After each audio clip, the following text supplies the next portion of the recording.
Saudari-saudara yang terkasih di dalam Tuhan Yesus, marilah kita berdoa. Dalam nama Bapa dan Putra dan Roh Kudus.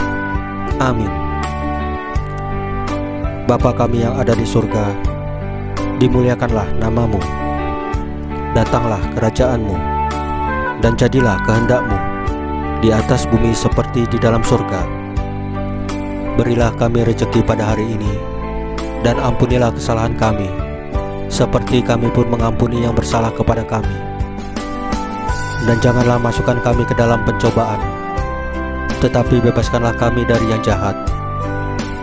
Ya Tuhan Yesus, Tuhan dan Juru Selamat kami, terima kasih untuk pemeliharaan, penjagaan, dan berkat-berkat-Mu pada hari kemarin bagi keluarga kami.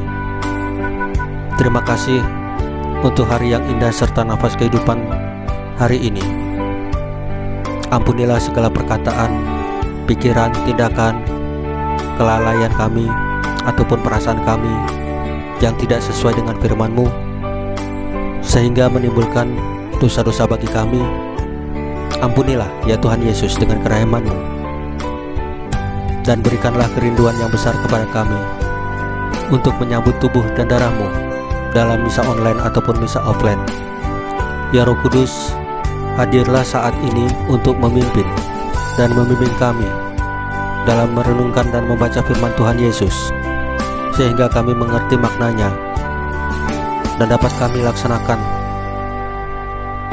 dalam hidup kami sehari-hari di tengah masyarakat kami. Amin.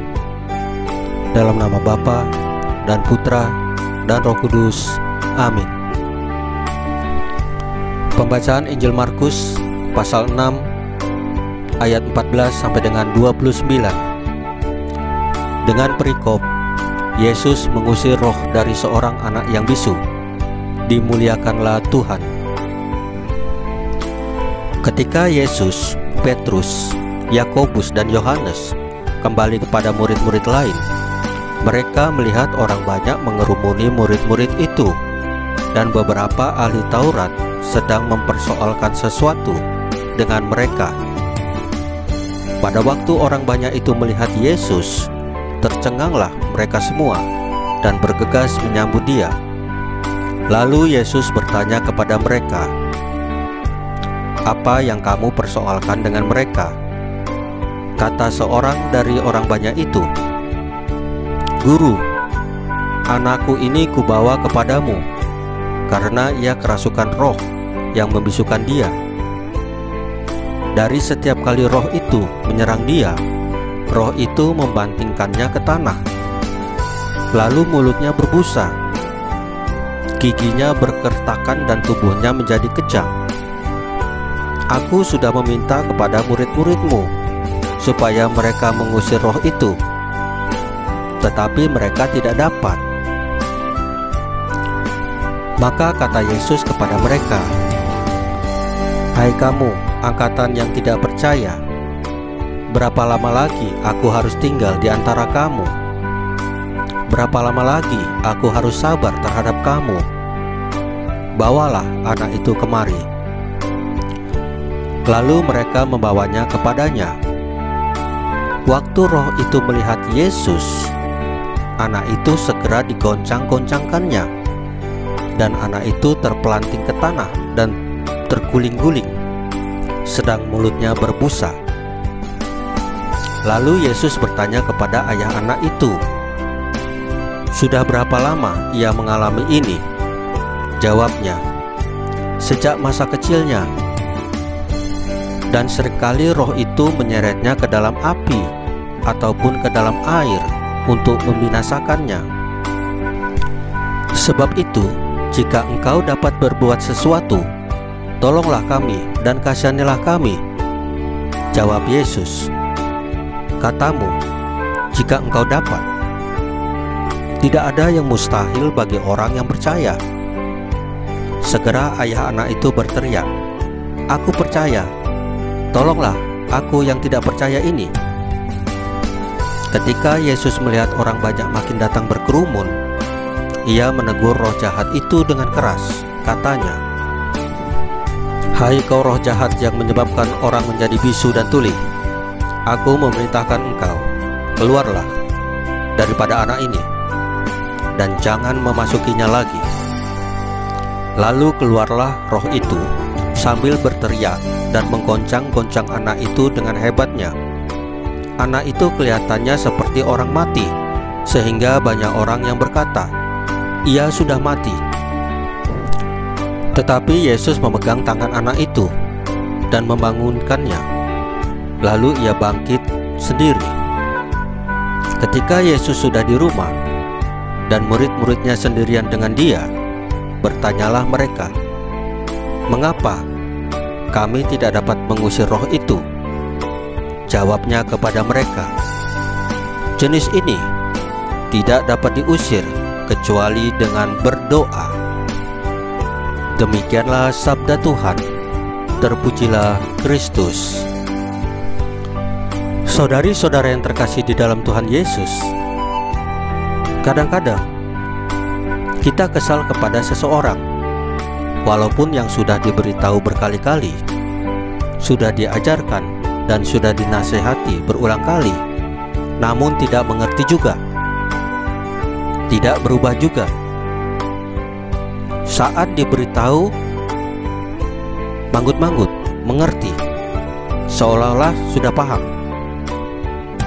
Tetapi setelah itu tidak terjadi apa-apa. Akhirnya terbawa kesal, kecewa, dan emosi. Barangkali itulah yang dirasakan Tuhan Yesus ketika ia berujar, "Berapa lama lagi aku harus tinggal di antara kamu? Berapa lama lagi aku harus sabar terhadap kamu?" Tuhan Yesus menunjukkan sisi kemanusiaannya kepada orang-orang yang kurang percaya. Meskipun demikian, yang patut kita perhatikan adalah betapapun Tuhan Yesus kesal kepada orang-orang yang tidak percaya, termasuk kepada orang tua anak yang kerasukan roh itu, namun Yesus tidak membiarkan si sakit terus-menerus dikuasai oleh roh jahat yang membutakan dan membisukan. Tuhan Yesus membebaskan anak itu dengan mengusir roh jahat yang bernaung di dalam tubuhnya. Bedanya dengan kita, sekali kita kesal atau kecewa atau emosi pada seseorang, kita tidak memberikan ampun. Kita menutup diri untuk mau sabar dan mengerti. Sikap seperti ini tidak akan menolong orang lain dan diri kita sendiri. Kita akan terus dikuasai oleh perasaan negatif, sedangkan orang lain pun tidak akan pernah berubah menjadi lebih baik.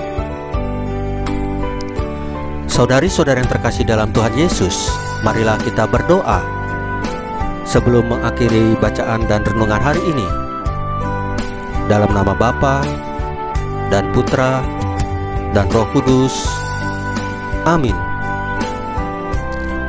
Ya Tuhan Yesus, kuatkanlah kami dalam percaya. Jadikanlah kami manusia pendoa, sehingga mampu mengusir segala kuasa jahat. Salam Maria, penuh rahmat, Tuhan sertamu. Terpujilah engkau di antara wanita, dan terpujilah buah tubuhmu Yesus. Santa Maria Bunda Allah, doakanlah kami yang berdosa ini, sekarang dan waktu kami mati. Ya Tuhan Yesus, tambahkanlah iman kami hanya kepadamu saja, karena Engkau adalah Tuhan dan Juru Selamat kami satu-satunya. Amin. Dalam nama Bapa dan Putra dan Roh Kudus. Amin.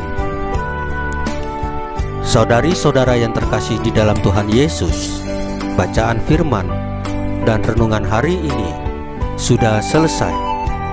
Tuhan Yesus memberkati kita semua. Amin.